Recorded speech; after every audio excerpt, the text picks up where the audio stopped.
शिव की पत्नी पार्वती ने अपनी तांत्रिक शक्तियों से एक बच्चे का एक आकार बनाया और उसमें प्राण फूंक दिए। और शिव कहीं से आकर लैंड हुए और अपनी तलवार के एक झटके से उन्होंने लड़के का सिर उड़ा दिया। अब उन्हें बच्चे को वापस जीवित करना ही था। तो उन्होंने आसपास देखा, गणों के अंगों में हड्डियां ही नहीं थी और वो ऐसी बोली बोलते थे जो किसी के समझ में नहीं आती थी, क्योंकि उन्हें एक ऐसा सिर मिला जो इंसान का नहीं था। वो अत्यधिक प्रतिभाशाली थे।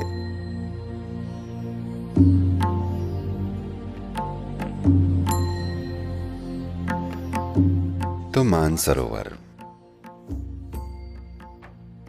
बहुत महत्वपूर्ण है, क्योंकि ये सांस्कृतिक रूप से महत्वपूर्ण है, क्योंकि जब भी शिव, वो थोड़े घुमक्कड़ किस्म के गृहस्थ हैं, वो दूर निकल जाते हैं, तो उनकी पत्नी पार्वती कैलाश में रहने की बजाय वो यहाँ नीचे आ जाती हैं, क्योंकि वहाँ सब बर्फ ही बर्फ है। वो यहाँ नीचे आ जाती हैं, यहाँ कम से कम ठंडा पानी तो है, तो वो ज़्यादातर यहीं रहती हैं। तो कैलाश के बजाय मानसरोवर में ज़्यादा समय बीता, इसलिए यहाँ कई चीज़ें हुई। उनमें से एक चीज़ ये हुई कि गणपति का जन्म यहाँ हुआ। तो उनका सिर हाथी का नहीं है, वो गणपति हैं। गण मतलब वो गण जो शिव के साथी हैं। आमतौर पर उनकी व्याख्या विकृत और विक्षिप्त इंसानों की तरह की जाती है, या जीव, इंसान नहीं। उनका रूप इंसानों जैसा नहीं है, अजीबोगरीब रूप है। और उनके हाथ पैर ऐसे थे जिनमें हड्डियां नहीं थी, बिना हड्डियों वाले हाथ पैर। और वो ऐसी बोली बोलते थे जो कोई और नहीं समझ सका। वो बोलते तो बेसुरा कोलाहल होता था और लगता था कि वो हमेशा मदहोश रहते थे, या कम से कम वो ऐसा बर्ताव करते थे। तो उन्हें गण पुकारा गया और वो शिव के परमानेंट साथी थे, हर समय उनके साथ रहते थे। दूसरे आए और गए, पर वो हमेशा वहीं रहे। तो ऐसी ही एक यात्रा पर शिव निकले, तो वो 12 साल के लिए चले गए। इसके हम कई सांस्कृतिक और वैज्ञानिक कारण बताते हैं कि वो क्यों 12 साल के लिए गए, क्योंकि ज़्यादातर जब भी वो गए वो 12 साल के लिए गए। तो एक बार जब वो गए हुए थे और जब वो 11-12 साल बाद वापस लौटे, पार्वती यहाँ झील के किनारे बैठी हैं। मैं चाहता हूँ आप इसकी कल्पना करें, एक अकेली स्त्री मानसरोवर के तट पर बैठी हैं और वहाँ कुछ भी नहीं है। उनको एक बच्चा चाहिए। वो एक बच्चे को जन्म नहीं दे पा रही हैं, क्योंकि शिव का बीज मानव नहीं है। तो ये साफ है कि उनका बच्चा नहीं हो सकता। पर जब वो अकेली होती हैं, जब वो शिव के साथ होती हैं, तब वो ठीक रहती हैं। जब वो लंबे समय के लिए चले जाते हैं, उनकी ममता जाग उठी और उनको एक बच्चा चाहिए। तो एक दिन उन्होंने अपने पूरे शरीर पर चंदन का लेप लगाया, कुछ समय इंतजार किया और फिर धीरे धीरे उस पूरे लेप को निकाल दिया। जब आप ऐसा करते हैं तो कुछ मात्रा में आपकी त्वचा या उसकी कोशिकाएं साथ में आ जाती हैं। इसका उपयोग करके और अपनी तांत्रिक शक्तियों से उन्होंने उसे एक बच्चे का आकार देकर उसमें जान फूंक दी। एक सुंदर सा छोटा बच्चा आ गया और उसका साथ पाकर वो बहुत खुश हुई और वो बड़ा हो गया। वो बस दो ही थे और कोई नहीं था। और शिव कहीं से आकर लैंड हुए। कोई नहीं जानता वो कहाँ जाते हैं।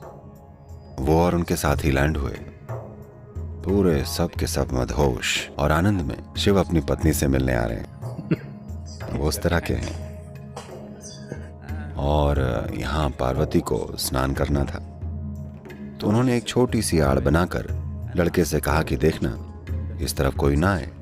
तो बच्चे ने इस कर्तव्य को उनको अपनी माँ की रखवाली करने में बड़ा गर्व है। वो हाथ में भाला लिए हुए इधर से उधर टहल रहे हैं। वो चाहते हैं कोई दिक्कत खड़ी हो, उनको यही चाहिए कि कोई आ जाए और वो उसको खदेड़ डाले। वो बड़ी बेसब्री के साथ अपनी माँ के लिए कुछ करना चाहते हैं। वो उस अवस्था में हैं। और अब शिव और उनके साथ ही आ पहुंचे, तो उनको अपनी पत्नी से मिलना है। वो इसी तरफ चले आ रहे हैं और लड़के ने उन्हें रोक दिया और पूछा, आप कौन हैं? शिव ने कहा, तुम मुझसे पूछ रहे हो मैं कौन हूं? और अपनी तलवार के एक झटके से उन्होंने लड़के की गर्दन उतार दी और पार्वती से मिलने चले गए। अपनी पत्नी को 12 साल बाद देखकर वो बहुत खुश थे, पर पत्नी ने जब तलवार पर खून देखा और वो चिल्लाई और उन पर आतिशबाजी हुई। अब उन्हें नहीं पता था कि क्या करें। उन्हें लगा 12 साल बाद उनका भव्य स्वागत होगा। यहां वो उन पर चिल्लाए जा रही हैं। उन्होंने कहा, आपको उसे वापस जीवित करना पड़ेगा। वो बोले, ये संभव नहीं है, उसका सिर धड़ से अलग हो चुका है, वो खत्म हो चुका है। मैं नहीं जानती कि क्या हुआ है, मुझे वो बस जिंदा चाहिए। अब अगर उन्हें अपनी पत्नी चाहिए तो उन्हें इस बच्चे को वापस जीवित करना ही पड़ेगा। तो उन्होंने अपने आसपास के गणों को देखा। They were all there, kiki like this. वो सब वहां की कर रहे हैं। तो उन्होंने आसपास देखा और गणों के लीडर को देखा। उन्होंने उससे पूछा, क्या? उसने कहा, ठीक है। तो उन्होंने उसका सिर काटकर लड़के पर लगा दिया। यह पहला हेड ट्रांसप्लांट था। तो अब बच्चे का शरीर इंसान का है और सिर एक गण का, वो भी गणों के प्रमुख का सिर, और उसका एक अंग है जिसमें हड्डी नहीं है, बिना हड्डी का एक अंग। तो वो गणपति बन गए, गणों के प्रमुख। फिर कहीं कुछ समय बाद शिवकाशी के कलाकारों ने, जो तमिलनाडु में है, क्योंकि उन्होंने कभी कोई गण नहीं देखा था और यह जगह हाथियों से भरी हुई थी, बिना हड्डी का अंग मतलब वो हाथी के अलावा कुछ कल्पना नहीं कर पाए।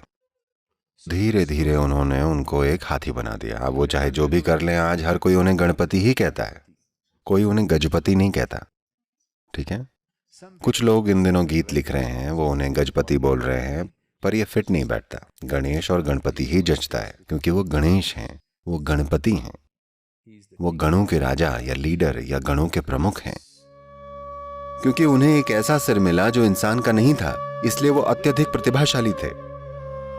इस बेहद तीव्र बुद्धिमत्ता के कारण उन्होंने कभी भी किसी चीज को अपने जीवन में बाधा नहीं बनने दिया। जीवन की हर बाधा दूर हो सकती है अगर आपके पास पर्याप्त बुद्धि है ना? उन्होंने यही सिद्ध करके दिखाया, इसलिए हम उन्हें विघ्नेश्वर बोलते हैं। उन्होंने सारे विघ्न दूर कर दिए क्योंकि उनकी बुद्धि उस लेवल की है। अगर आप उनके शास्त्रों को लिखने के बारे में नहीं जानते तो उन्होंने व्यास से बोला था कि आपका बोलना बंद नहीं होना चाहिए, अगर आप रुक गए तो मैं कलम छोड़कर चला जाऊंगा क्योंकि मैं आपसे बोर हो जाऊंगा। उनकी बुद्धि इस तरह की है। गणेश चतुर्थी का मतलब अपनी तोंद को बढ़ाना नहीं है, बल्कि अपनी बुद्धि को बढ़ाना है, क्योंकि वो अपनी बुद्धि के लिए ही जाने जाते हैं, न कि अपनी तोंद के लिए। पर आज हम अपने बच्चों को बता रहे हैं, करके बता रहे हैं कि वो अपनी बड़ी तोंद के लिए जाने जाते हैं, न कि अपने बड़े दिमाग के लिए। वो अपनी बड़ी बुद्धि के लिए ही जाने जाते हैं। तो गणेश